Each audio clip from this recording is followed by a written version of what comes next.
Welcome to Eternal Love Diaries, where real stories change real lives. Every love carries a story. And here, each one is told from the heart.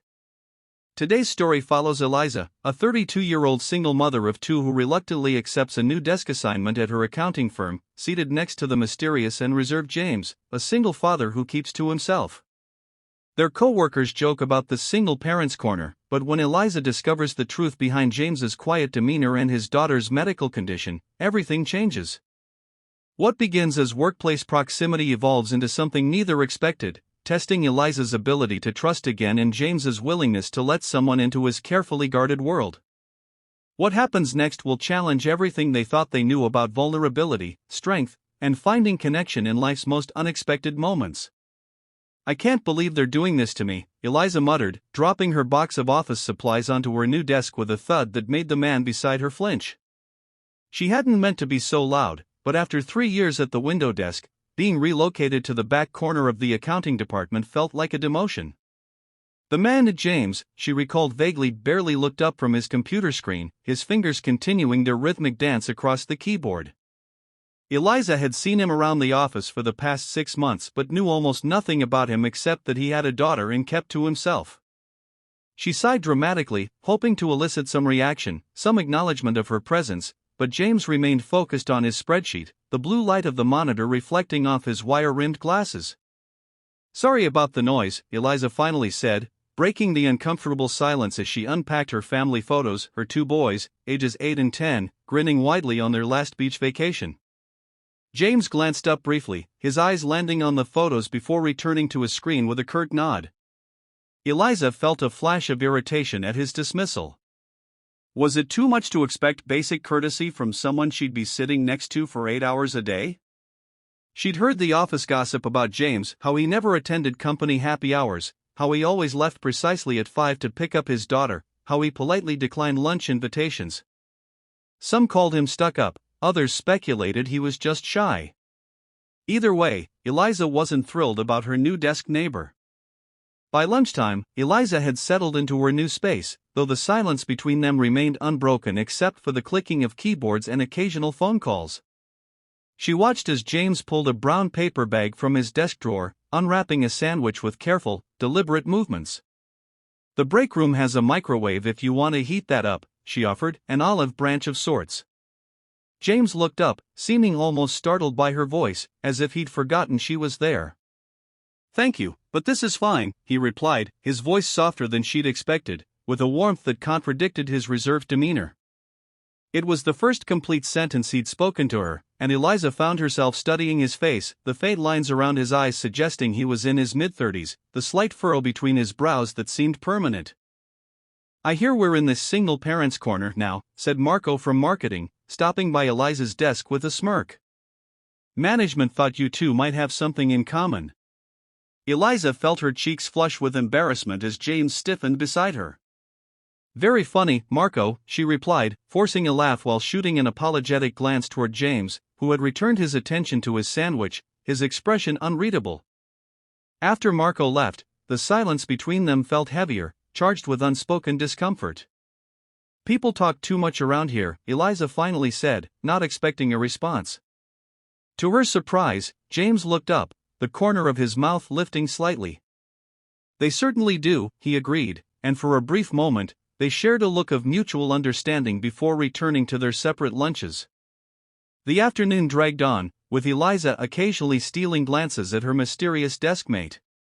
At precisely 4:55, James began shutting down his computer and organizing his desk with methodical precision.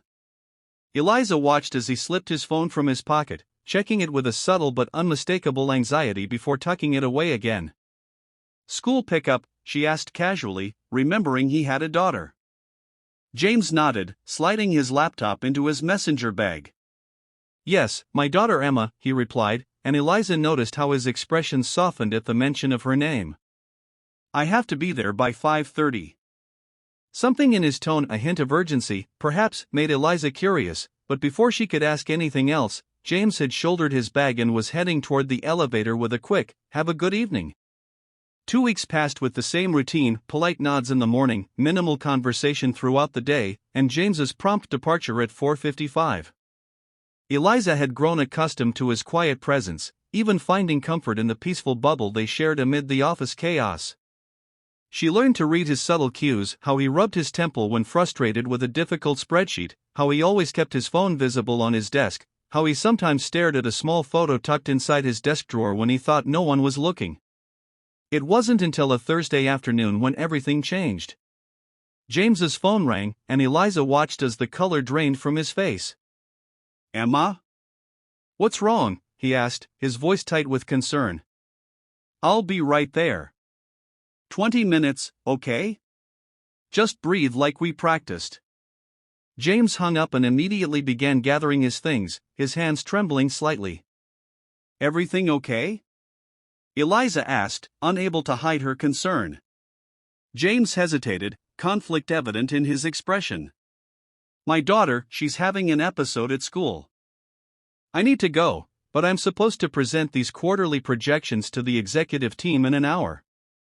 He gestured to his computer screen, where a half-finished PowerPoint presentation sat open. Eliza made a split-second decision. "Go. I'll finish the presentation and cover for you." James stared at her, disbelief and gratitude warring on his face. "You would do that? You don't even know what it's about." Eliza shrugged, already moving her chair closer to his computer. "I'm a quick study. Your daughter needs you more than this company needs another PowerPoint. Now go." James returned the next morning with dark circles under his eyes but a small, wrapped pastry that he placed on Eliza's desk. "The presentation went perfectly, according to Thompson," he said, referring to their manager. "Thank you." Eliza accepted the pastry with a smile, the gesture warming her more than she expected. "Is Emma okay?" she asked carefully, not wanting to pry but genuinely concerned. James hesitated, then sat down, turning his chair to face her fully for the first time. "Emma has severe anxiety and panic attacks. She's been struggling since her mother died 3 years ago." The revelation hung in the air between them, and Eliza felt a sudden understanding of his reserved nature, his punctual departures, his constant vigilance with his phone. "I'm so sorry, James. That must be incredibly difficult for both of you." "It is," he admitted, his voice low. "She's in therapy, and we're making progress, but some days are harder than others." "Yesterday was a bad one." Eliza nodded, thinking of her own children and how they'd struggled after her divorce. "My boys had a rough time when their father left," she shared, surprising herself with the personal disclosure. "Different circumstances, but I understand the helpless feeling of watching your child hurt and not being able to fix it." Something shifted between them in that moment, a wall coming down, a bridge being built. James's eyes, usually guarded, held hers with newfound openness. "How old are your boys?" he asked, and just like that, they were really talking, for the first time. Over the next month, Eliza and James developed a rhythm, sharing coffee breaks and lunch hours, swapping stories about their children and the challenges of single parenthood. Eliza learned that James had been a devoted husband whose wife died suddenly from an aneurysm, leaving him to raise their daughter alone while navigating his own grief. James discovered that Eliza's ex-husband had left her for a younger colleague, disappearing to another state and rarely contacting their sons. Their desk corner became a sanctuary of understanding, a place where they could be honest about the struggles they faced without judgment. "You know, the whole office is talking about us now," Eliza mentioned one day as they shared a lunch order. James raised an eyebrow, a small smile playing at his lips. "Let them talk.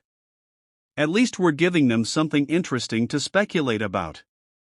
The first time James invited Eliza and her boys to join him and Emma for a Saturday at the Children's Museum, she hesitated. "Are you sure Emma is ready for that?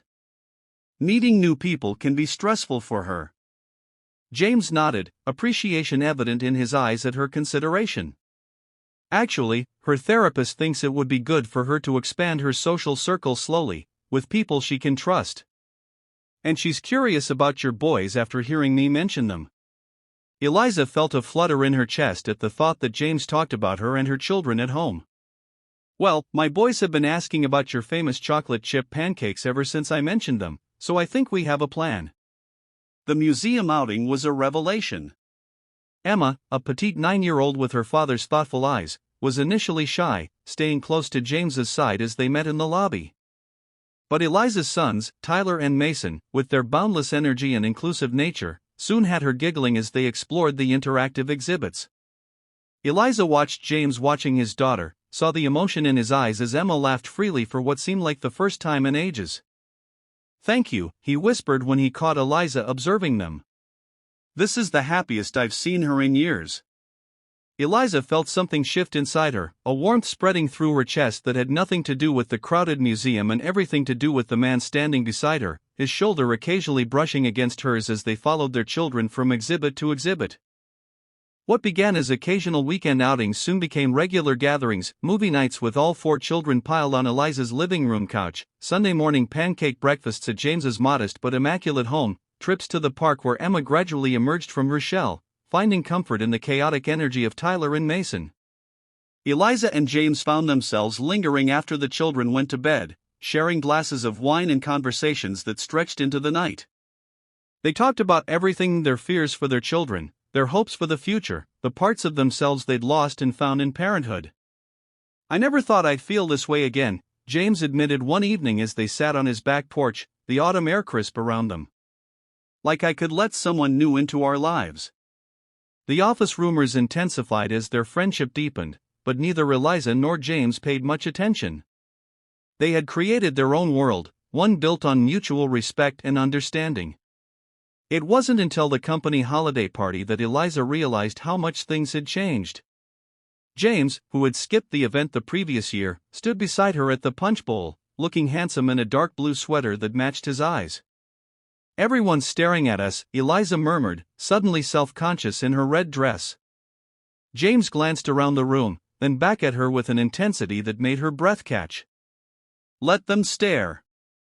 I only see you."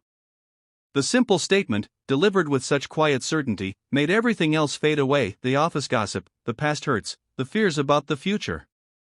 Their first kiss happened in the parking lot after the party, snowflakes drifting lazily around them as James walked Eliza to her car. It was gentle, questioning, a beginning rather than a culmination. When they pulled apart, Eliza saw her own mixture of hope and hesitation reflected in James's eyes. "What about the children?" she asked, voicing the concern that had held them both back. James took her hand, his thumb tracing circles on her palm. "We take it slow. We be honest with them. We remember that they come first, always." Eliza nodded, leaning her forehead against his. "And us? What are we doing here, James?" He smiled, the rare, full smile that transformed his face and made her heart race. "Finding something neither of us was looking for, I think." The journey wasn't without challenges. Emma had her first panic attack in front of Eliza one Sunday afternoon, her small body trembling as she struggled to breathe. Eliza watched in awe as James calmly talked his daughter through her breathing exercises, his voice steady and reassuring. Later, when Emma had fallen asleep on the couch, exhausted from the episode, James apologized. "You shouldn't have to deal with this," he said, his voice heavy with the weight of years spent managing alone. Eliza took his face in her hands, forcing him to meet her eyes.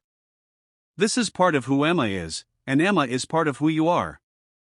"I'm not here for just the easy moments, James. I'm here for all of it." The vulnerability in his expression as he processed her words nearly broke her heart. 6 months after that first desk reassignment, Eliza and James sat their children down for a family meeting. "We wanted to talk to you all about how our friendship has grown into something more," Eliza began carefully, watching the children's faces.